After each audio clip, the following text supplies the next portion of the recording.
बात अपने समाज को, अपने बच्चों को नहीं बताएंगे तो कोई और व्यक्ति आकर के अपनी बात बता जाएगा और अपने धंधे को मजबूत करेगा, और वो अपना बिजनेस तैयार कर चुका है, कर रहा है।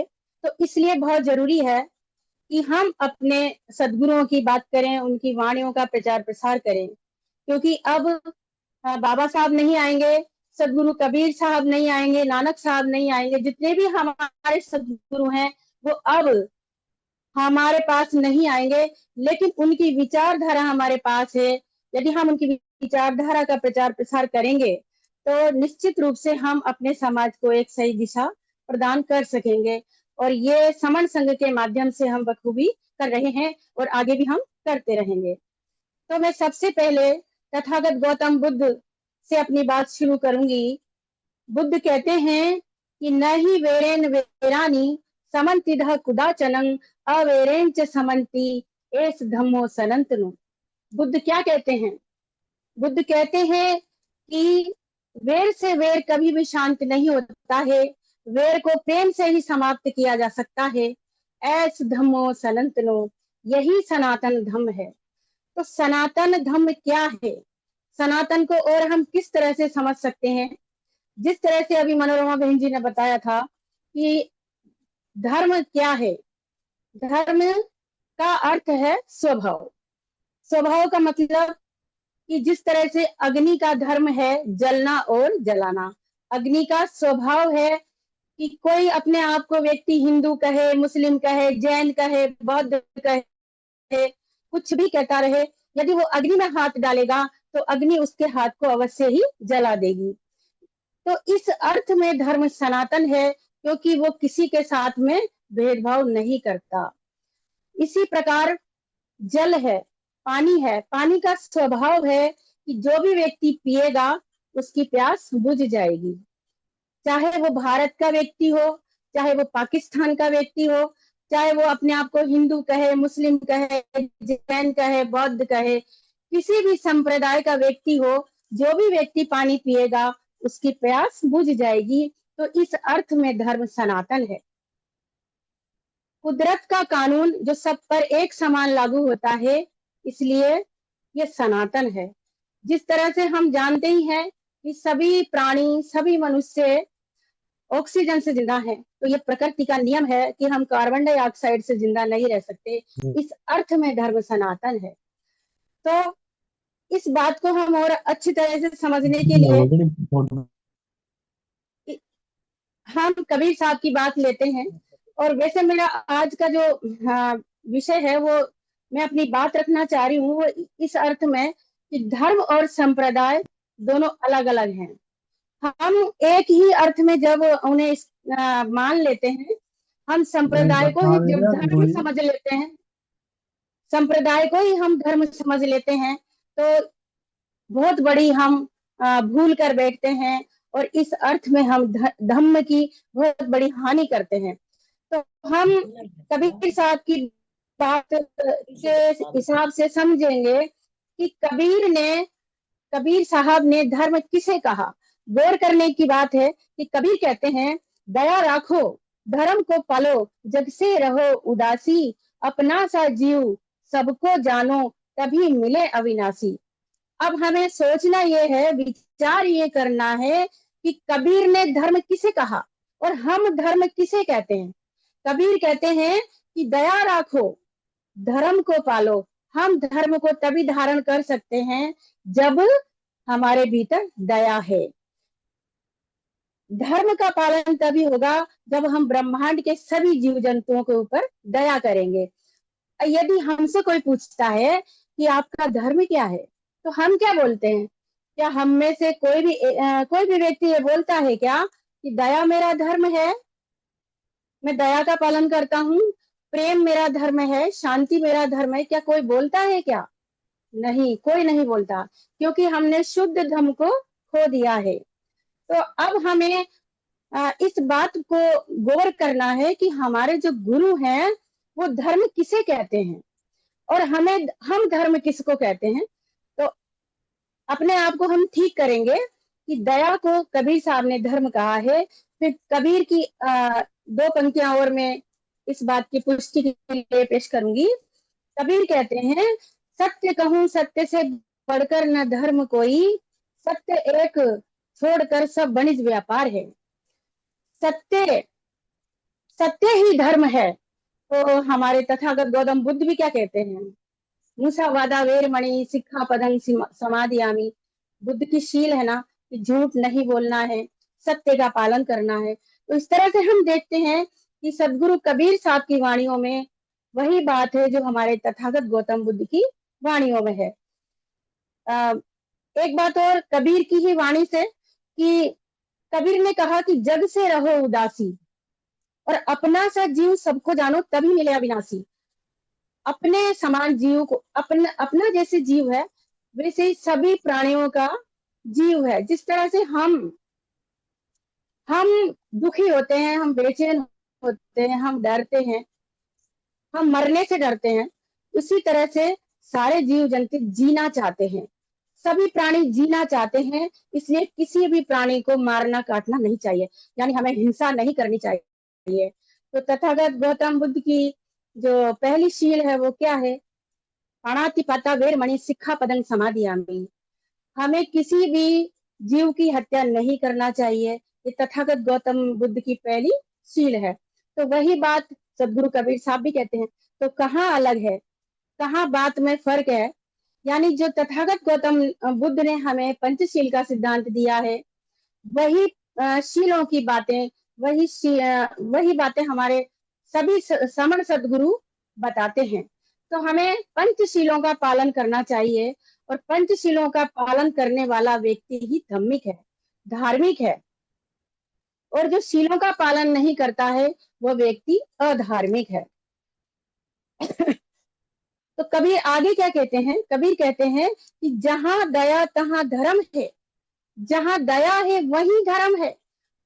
अब सदगुरु कबीर साहब ये तो नहीं कहते ना कि जहां कबीर पंथ है वही धर्म है। तो हम कबीर साहब किसे कह रहे हैं धर्म, कबीर पंथ को धर्म नहीं कहते हैं, लेकिन आपने और हमने सदगुरु कबीर साहब के नाम पर भी बाड़ाबंदी कर ली है, नानक साहब के नाम पर भी हमने संप्रदाय खड़े किए हैं, हमने बुद्ध के नाम पर भी संप्रदाय खड़े किए हैं। धर्म नहीं है, यानी हम एक बहुत बड़ी भूल कर रहे हैं कि हम संप्रदाय को ही धर्म कहते हैं, जबकि धर्म अलग है और संप्रदाय अलग है। जब हम बौद्ध धर्म कहते हैं तो हम धर्म को सीमित कर देते हैं और संप्रदाय को प्रमुखता प्रदान कर देते हैं, यानी संप्रदाय प्रमुख हो जाता है और धर्म सीमित हो जाता है, जबकि धर्म असीमित है, अनंत है। तो हमें इसी बात को आज विशेष रूप से ध्यान देना है कि हमारे गुरुओं की वाणी में धर्म किसे कहा है। तो जहां क्रोध है, जो व्यक्ति क्रोधी है वहां क्या है, काल है। अभी हम देखते हैं कि किसी भी व्यक्ति को क्रोध आता है, चाहे वो भारत का व्यक्ति हो, चाहे वो पाकिस्तान का व्यक्ति हो, चाहे वो हिंदू हो, मुस्लिम हो, सिख हो, जैन हो, किसी भी संप्रदाय का व्यक्ति हो, यदि उसे क्रोध आएगा तो क्रोध का स्वभाव क्या है, क्रोध का स्वभाव है कि व्यक्ति पहले तो स्वयं बेचैन होगा, खुद अशांत हो जाएगा और अपने आसपास जितने भी लोग हैं उनको अशांत कर देगा। यहाँ यही नहीं, यदि ज्यादा क्रोध आ गया वो होश खो बैठेगा और अपने हाथ में हथियार भी उठा लेगा और सामने वाले व्यक्ति को जान से भी मार देगा। फिर जब वो होश में आएगा तो सोचता है कि ये मेरे से क्या हो गया। यानी क्रोध कितना बड़ा अवगुण है हमारे सभी मनुष्यों के भीतर। तो जब तक हम क्रोध को धारण करते हैं तो अमंगल ही अमंगल है।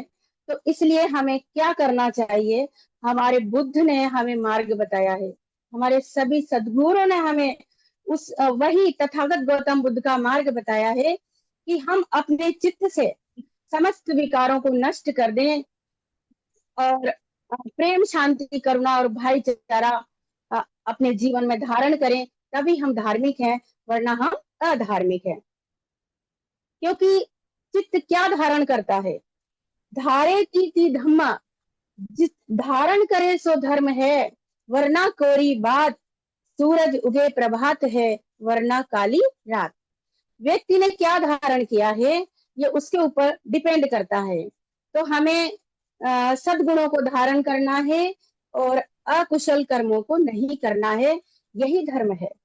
तो तथागत गौतम बुद्ध ने क्या कहा?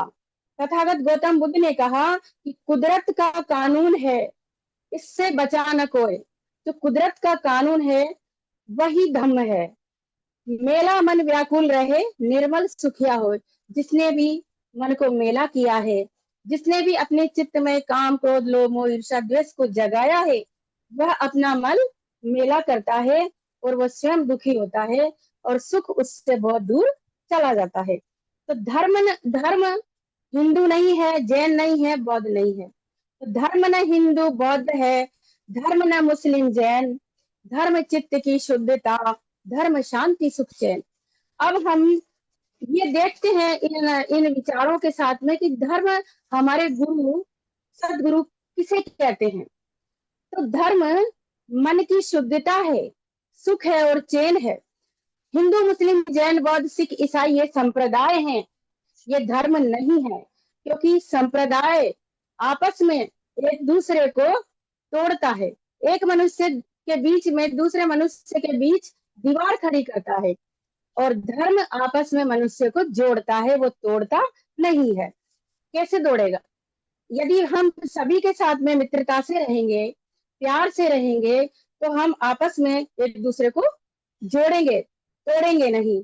यदि हमारी वाणी सम्यक है, हमारी वाणी मीठी है, तो कबीर कहते हैं कि ऐसी वाणी बोलिए मन का आपा खोए, औरन को शीतल करे आपहु शीतल होए।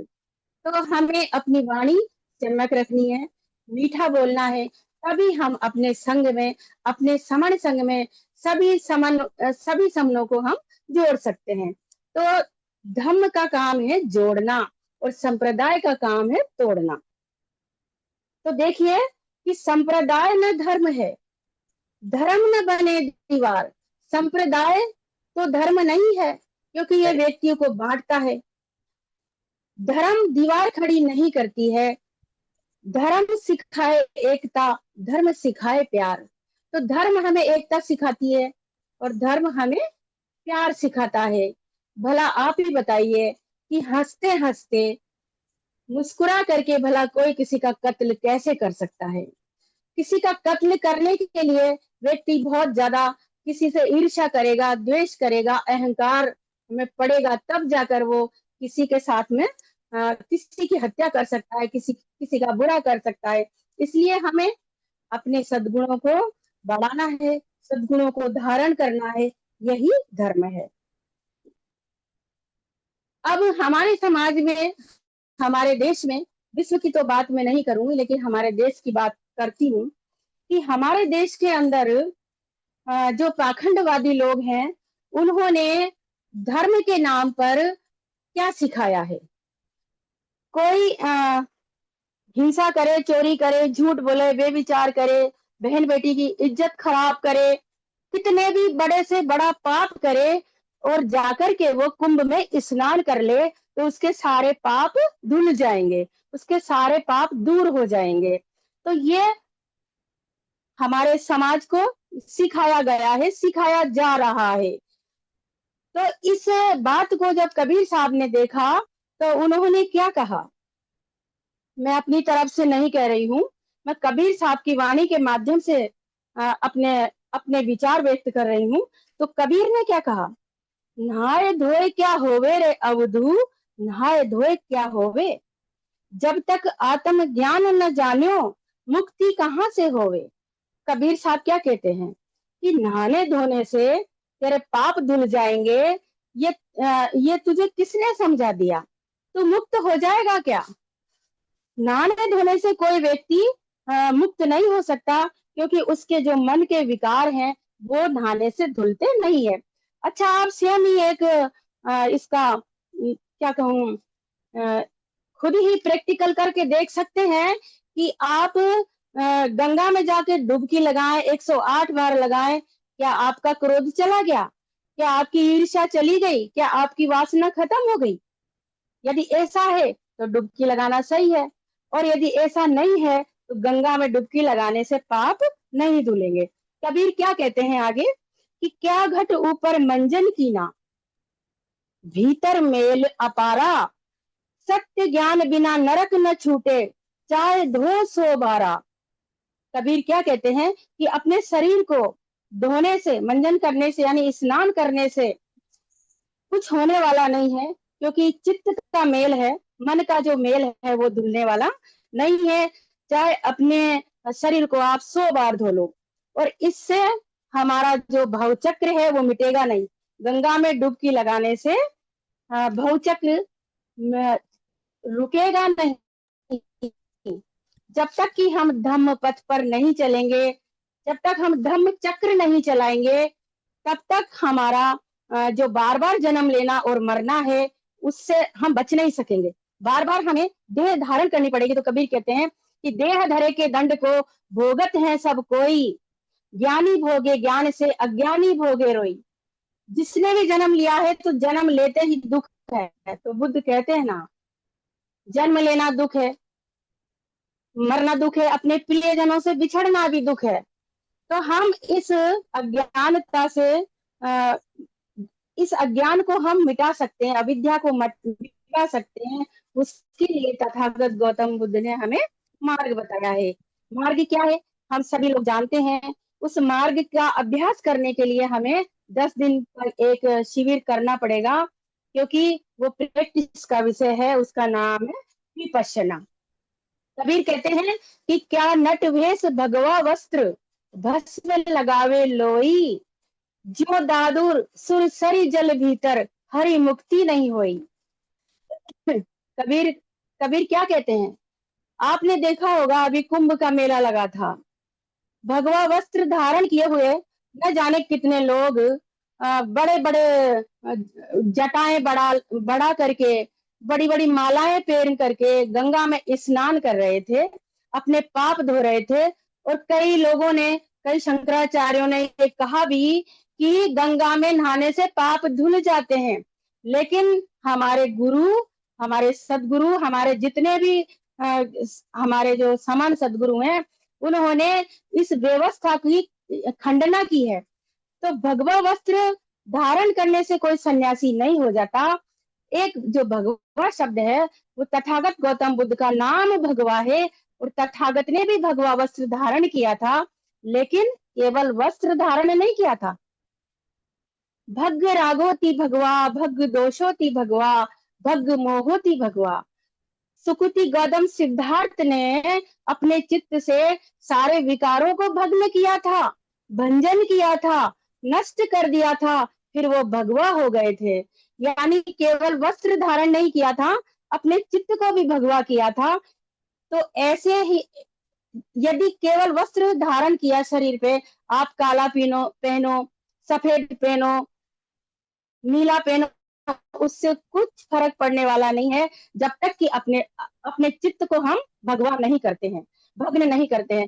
तो अपने चित्त को भगवा करके हम स्वयं बुद्ध बन सकते हैं, भगवान बन सकते हैं, और अपनी काया के भीतर उस परम सत्य चेतना की धारा को, जो सनातन है, वो सबकी काया के भीतर मुझसे लेकर अनंत तक जो धारा हम हमारे शरीर के अंदर बह रही है, उसे हम अपने अनुभव के साथ में जान सकते हैं। ये हमारे सभी सदगुरु हमें बताते हैं। क्योंकि सुरसरी नदी में सुरसरी यानी नदी में, गंगा गंगा के दो पहले सभी नदियों को गंगा, जल को गंगा कहा जाता था। उसके अंदर मेंढक रहता है, मछली रहती है, अनेक प्रकार के जीव रहते हैं। जब मछली की बास नहीं जाती है, उसी में 24 घंटे वो पड़ी रहती है। तो आप ही बताइए, क्या डुबकी लगाने से हमारे पाप धुल जाएंगे? ये बिल्कुल झूठी बात है। इस झूठी बात पर हमें अपने बच्चों को, इस झूठी बात से हमें अपने बच्चों को बचाना है, अपने समाज को बचाना है। क्योंकि वो अपना काम कर रहे हैं और हमें अपना काम करना है। हमें अपनी लकीर लंबी करनी है, तो हमारा समाज सही दिशा में चलेगा। लेकिन इस जिम्मेदारी को वहन कौन करेगा? इस जिम्मेदारी को कौन उठाएगा कि हम अपने समाज को सत्य की राहों पे चलना सिखा दें। किस तरह से हम ये कर पाएंगे, ये एक विचारणीय बिंदु है। कबीर कहते हैं कि काम क्रोध मद लोभ छोड़ दे, सुन सिख बंधु मोरी, हरि का मार्ग अभय पद दाता, कहे कबीर विचारी। कबीर विचार करके कहते हैं कि हे सिख, अब मेरे को ऐसा लग रहा है कि जो ये शब्द है कि सुन सिख बंधु मेरे, तो इसीलिए संप्रदाय बन गया, सिख समुदाय बन गया।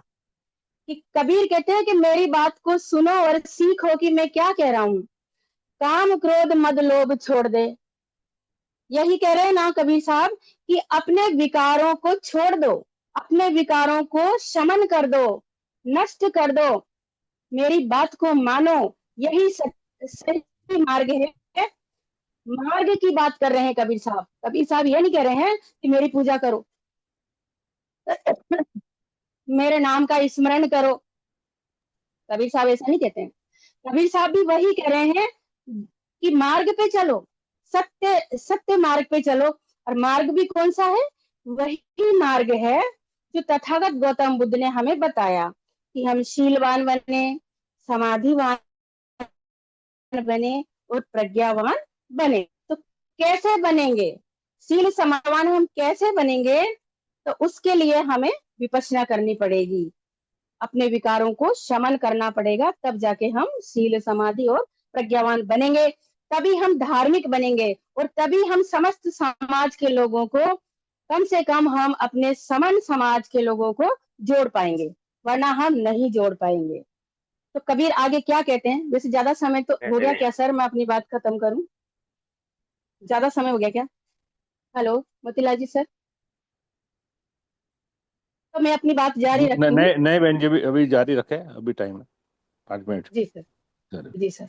हाँ, बहुत तो देर है कबीर अभी तो। कहते हैं, जी जी, कबीर क्या कहते हैं? कबीर कहते हैं मन की तरंग मार लो, बस हो गया भजन, आदत बुरी सुधार लो, बस हो गया भजन, मन की तरंग मार लो। क्या कहते हैं कबीर साहब? यही कहते हैं ना कि मन को सुधार लो। हाँ? मन ही प्रमुख है, प्रधान है। मन में जब भी कोई तरंग उठती है, काम की, क्रोध की, लोभ की, ईर्ष्या की, द्वेष की, तो उस तरंग को अपने मन में ही खत्म कर लो। उसको अपनी जुबान तक मत आने दो, अपने काया तक मत आने दो, बस भजन हो गया। लेकिन आजकल हमारे देश में, हमारे समाज के अंदर भजन किसे कहते हैं? भजन कहते हैं रात भर माइक लगा लगा के जोर जोर से गाते हैं, ना तो खुद सोते हैं और ना दूसरों को सोने देते हैं। भजन का मतलब है भंजन करना, अपने विकारों को भंजन करना, और उसी का बिगड़ा हुआ रूप है भजन। तो कबीर कहते हैं कोई तुझे बुरा कहे तो शूर कर क्षमा, वाणी का शर संभाल लो, वाणी का शर संभाल लो, बस हो गया भजन, मन की तरंग मार लो। कोई तुझे बुरा कहे तो तू शूरवीर की तरह उसे क्षमा कर दे। कोई एक गाली दे तो कोई बात नहीं, उसको हमें सहनशील होना चाहिए। ये नहीं किसी ने एक गाली दी और हमने 1000 गाली बक दी। यानी हमें यहाँ कबीर साहब सहनशीलता को अपनाने के लिए संदेश देते हैं। पर दूसरे ही क्षण जो व्यक्ति कठोर वाणी बोल रहा है, उससे भी कहते हैं कि वाणी का शर संभाल लो। अरे बोलने वाले मेरे भाई, अपनी वाणी का जो तीर है ना, उसको संभालो, क्योंकि वाणी से लगा हुआ घाव कभी खत्म नहीं होता। शरीर पर जो घाव लगता है वो खत्म हो जाता है, लेकिन वाणी से जो हमने किसी का हृदय आहत किया है, तो वो उससे बड़ा अ, उसे परेशान करता है, उसे बेचैन करता है। तो हमें सम्यक वाणी बोलना चाहिए। ये हमारे तथागत गौतम बुद्ध का उपदेश भी है कि हमें मीठा बोलना है, सम्यक वाणी बोलनी चाहिए। तो वही बात हमारे कबीर साहब भी कहते हैं, आए हो कहाँ से, अब जा रहे कहाँ, इतना तो दिल विचार लो, बस हो गया भजन, मन की तरंग मार लो। कहाँ से आए हो, कहाँ जा रहे हो, इतना तो विचार करो, अब जाना कहाँ है। मैं और मेरे का भाव, हम किस तरह से राग में मोह में उलझे हुए हैं। हम ये चाहते हैं कि जिससे मैं प्रेम करता हूँ, प्रेम करती हूँ, वो व्यक्ति सदा बना रहे। ऐसा होता तो कोई बात नहीं थी, सब खुश रहते। लेकिन हम चाहे या ना चाहे, एक न एक दिन हमें इस संसार को छोड़कर जाना पड़ता है।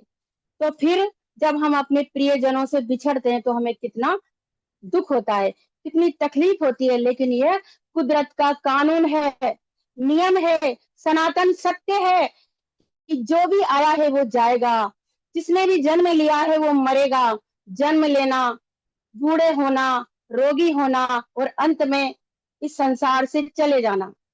तो इस बात का जब हम ख्याल रखते हैं कि हम सब अनित्य हैं, यहाँ पर स्थायी रूप से रहने वाले नहीं हैं, तो हम किसी के साथ में भी गंदा व्यवहार नहीं कर सकते, किसी का बुरा नहीं कर सकते हैं। तो ये हमें सदगुरु की वाणी से सीखने को मिलता है कि हमें ज्यादा राग नहीं रखना है, मोह नहीं रखना है, क्योंकि ये सब क्या है, और चाहिए और चाहिए। ये जो राग है ना, ये हमारे दुख का कारण है।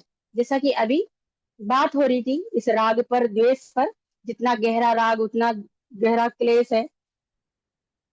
अब बहुत खास बात, चंद पंक्तियों के साथ अपनी बात खत्म करूंगी। कबीर क्या कहते हैं, आज जो हमारी चर्चा हो रही है ना, इसी के संदर्भ में कबीर भी कहते हैं, आप सब ज्ञानी जन हैं, जितने भी लोग आज पोर्टल पे जुड़े हुए हैं, रोज जुड़ते हैं, वो सब बहुत ज्ञानी है, विद्वान है। तो कबीर क्या कहते हैं, पढ़ पढ़ के पोथियों को चार साधु संग, निकाल सारे सारे लो, बस हो गया भजन। किसी ग्रंथ में, किसी किताब में क्या लिखा है, गलत भी लिखा हो सकता है, उसे हम पढ़ें, सारे लोग विद्वान जन मिलकर के सार सार को ग्रहण करें, और जो बेकार की बात है उसे छोड़ दें, क्योंकि मिलावट सब जगह है। तो जितने भी पाखंडी लोग हैं, उन्होंने जो अपनी वाणियों में, बुद्ध की वाणी में, कबीर साहब की वाणियों में, रविदास जी की वाणियों में, नानक साहब की वाणी में जो घालमेल कर दिया है, उसको हम अलग कर लें, सही क्या है और गलत क्या है इसका हम डिसीजन स्वयं ले लें। तो आज हम वही कर रहे हैं। आज जो हम यहाँ पर पोर्टल पे साहब की वाणियों को, सदगुरुओं की वाणियों की चर्चा कर रहे हैं, वो इसीलिए कर रहे हैं, और जरूरी भी है। और मैं तो कहती हूँ एक दिन नहीं बल्कि और भी दिन होनी चाहिए। और लगातार इस तरह की जब हम बात करेंगे तो समाज में एक संदेश पहुंचेगा कि सनातन, आजकल बहुत सारे पाखंडी लोग कह रहे हैं कि हम सनातनी हैं, लेकिन हम लोग नहीं कह रहे हैं। सच में तो सनातनी हम है ना, जो समता में विश्वास रखते हैं, शांति में विश्वास रखते हैं, क्षमा में, दया में विश्वास रखते हैं। हमारे सारे बुद्ध से लेकर के सारे गुरु हमें दया, क्षमा, संतोष, प्रेम, शांति, करुणा, भाईचारा सिखाते। तो सच्चे सनातनी तो हम है ना। लेकिन जो मुख से पैदा हुए हैं ना, वो अपने आप को सनातनी कहते हैं। तो क्यों? क्योंकि वो, उन्होंने हमारी सारी वाणियों पर, सारी शिक्षाओं पर कब्जा किया हुआ है, और बढ़िया अपना बिजनेस वो करते हैं, अपना धंधा फैला रखा है उन्होंने। तो अब विचारणीय बिंदु तो ये है कि क्या हम में से कोई कहता है कि हम सनातनी हैं, हमारा धर्म सनातन है, जबकि हमारा धर्म सनातन है। बस इतना ही कहूंगी। अंत में कबीर साहब की दो लाइनें और हैं। कहना है साफ साफ ये सदगुरु कबीर का, निज रूप को निहार लो बस हो गया वजन। वही बात कहते हैं कबीर साहब, अत्ता ही आत्मनो नाथो, आप स्वयं अपने मालिक हो। आपका स्वामी और कौन हो सकता है? आपका मालिक और कोई नहीं है, आप स्वयं ही अपने मालिक हैं। बुद्ध कहते हैं ना, अत्यदीपो भव, अपने अपना दिया खुद बनो, अपने प्रकाश तुम स्वयं बनो। वही बात कवि साहब कहते हैं, साफ साफ कहते हैं कि निज रूप को निहार लो, मैं कौन हूं, अपने आप को जान लो, बस हो गया भजन, आदत बुरी सुधार लो, बस हो गया भजन। तो मेरे समण समाज के मेरे सभी बहनों भाइयों, चंद पंक्तियों के साथ अब मैं अपनी बात को खत्म करूंगी। तो हमें करना क्या है?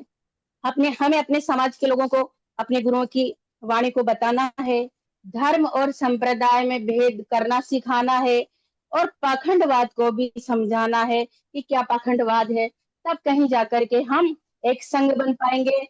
अपने जितने भी बाड़े बने हुए हैं, कबीर साहब, नानक साहब, बुद्ध के नाम पर, बाबा साहब के नाम पर, उनको हम एक कर पाएंगे। जब तक हम गहन चिंतन नहीं करेंगे, गौर नहीं करेंगे कि धर्म क्या है, अधर्म क्या है, पाप क्या है, पुण्य क्या है, संप्रदाय क्या है, तब तक हम अपने समाज को नहीं बता सकते।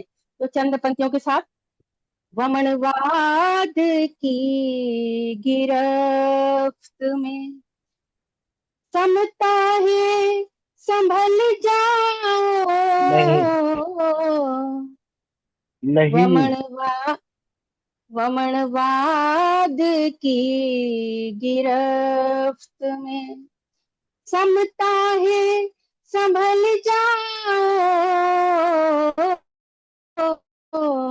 तुम संगठित हो जाओ, तुम संगठित हो जाओ, तो वक्त बदल जाए, ये पीड़ित शोषित जीवन को, ये पीड़ित शोषित जीवन को कुछ राहत मिले, समण संघ में जुड़ जाओ, समण में जुड़ जाओ, हालात सुधर जाए, तुम संग में आ जाओ। बाबा साहब के लिए चंद पंक्तियां। हर सांस कर्जे में डूबी साहब के, कैसे तुम्हें समझाएं। हमारी हर सांस, हमारा पूरा जीवन बाबा साहब के कर्ज में डूबा हुआ है। बाबा साहब ने हमें संविधान के माध्यम से सब कुछ दे दिया है, आज हमें जुड़ करके उसे बचाना है। हर सांस कर्जे में डूबी साहब के, कैसे तुम्हें समझाएं। जीवन दिया है गौरवशाली, इसको कैसे बचाएं।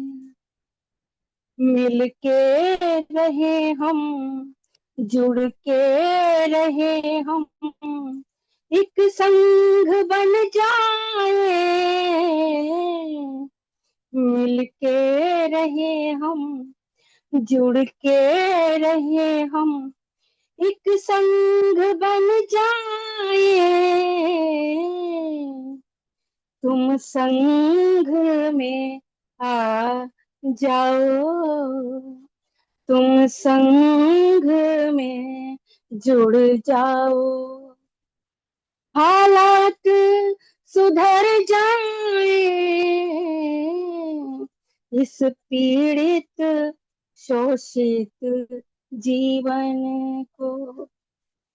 बाबा साहब ने हमें संविधान के माध्यम से आरक्षण दिया, और हम एसपी डीएम तक बनते हैं, और वोट के अधिकार से हम सीएम पीएम बनते हैं। तो आज हमें एक प्रण करना है कि हम अपने पूरे समाज को अपने गुरुओं की विचारधारा से अवगत कराएंगे। और वो समण है, SC ST OBC के लोग सभी समण हैं, और हम उनको संघ में लेकर के आएंगे, बहुत मेहनत करेंगे, उनको और कहेंगे कि हम समण हैं, मैं समण हूँ, हम सभी समण हैं। यदि मेरे वक्तव्य में किसी भी प्रकार की कोई त्रुटि रही हो, मुझसे कोई गलती हुई हो कहने सुनने में, तो मैं संघ से क्षमा चाहती हूँ। संघं नमामि, संघं नमामि, संघं नमामि। मैं राजेश शाक्य, जिला कोटा, राजस्थान से हूँ। बहुत बहुत बहुत बहुत साधुवाद बहन जी। बहुत बहुत साधुवाद, बहुत बहुत साधुवाद बहन जी, बहुत बढ़िया। बहुत बहुत साधुवाद, बहुत बहुत बहुत बहुत साधुवाद बहन जी। बहुत बहुत बहुत बहुत साधुवाद बहन जी। साधु साधु। बहुत बहुत साधुवाद सांख्य बहन जी। बहुत बहुत साधुवाद साख्या बहन जी, बहुत सुंदर। बहन जी। साधु साधु साधु। साक्य आप बहन जी, सबको भी बहुत अच्छा कंसेप्ट रखा आपने। आपके लिए सब बहुत बहुत संगीत के साधुवाद। माध्यम से भी हो सकता है। बहुत बहुत साधुवाद, बहुत बढ़िया। धमुक के माध्यम से बहुत भी हम सम शानदार को बहन जी, कैसे बहुत जोड़ सकते हैं, बहुत बहुत समणों को साधुवाद कैसे बहन जोड़ जी। सकते हैं। अभी जो शाक्य बहन जी ने अपना वक्तव्य रखा है, कॉन्सेप्ट रखा है, उसके विषय में किसी को कुछ कहना चाह रहा है, कुछ प्रश्न है तो जरूर पूछे। जो भी साथी कुछ पूछना चाह रहा है, आए हैंड रेस करें। इस बीच में एक पहले से हैंड रेस था समन राम सर का। आए सर, जी कुछ सर, कहना संगम चाह रहे। नवमी सर। संगन सर। सर मुझे एक सूचना देनी है, आज गुरु प्रसाद सर का जन्मदिन है। जी सर, गुरु प्रसाद सर को बहुत बहुत बधाई है समन संघ की तरफ से। Many happy returns of the day. गुरु बहुत प्रसाद बहुत बहुत बधाई बहुत गुरु बधाई प्रसाद हो। सर, बहुत आपको जन्मदिन बधाई की हो बहुत बहुत बधाई हो। मनोकामनाएं। को। बहुत उनकी बहुत जन्मदिन की धन्यवाद। जो गुरु प्रसाद सर। शुभकामनाएं गुरु प्रसाद जी। बहुत बहुत बधाई। गुरु हैप्पी प्रसाद जी को बहुत बहुत बहुत बधाई हो। हजारों साल बहुत बहुत बधाई हो सर, बहुत जन्मदिन की बढ़िया। बहुत बहुत बधाई हो सर। गुरु प्रसाद जी सर, बहुत बहुत मंगल कामनाएं। सर जी। बहुत बहुत धन्यवाद। मंगल कामनाएं प्रसाद सर। बहुत बहुत मंगल कामनाएं गुरु प्रसाद जी सर, जन्मदिन मुबारक हो। जन्मदिन की बहुत बहुत शुभकामनाएं। अच्छा, आगे एक हैंड रेस है। सर जी बार बार लिए आए, थैंक यू सर। बार बार लिए जाए। आगे एक हैंड रेस है, हम जन्मदिन हो हैंड रेस भी आपको लेते जाएंगे। मुबारक। समन लवकुश लुधियाना पंजाब से आए, आपका हैंड रेस है। जी सर, संगम नवमी सभी को सर। मैं संगन समर सर। लवकुश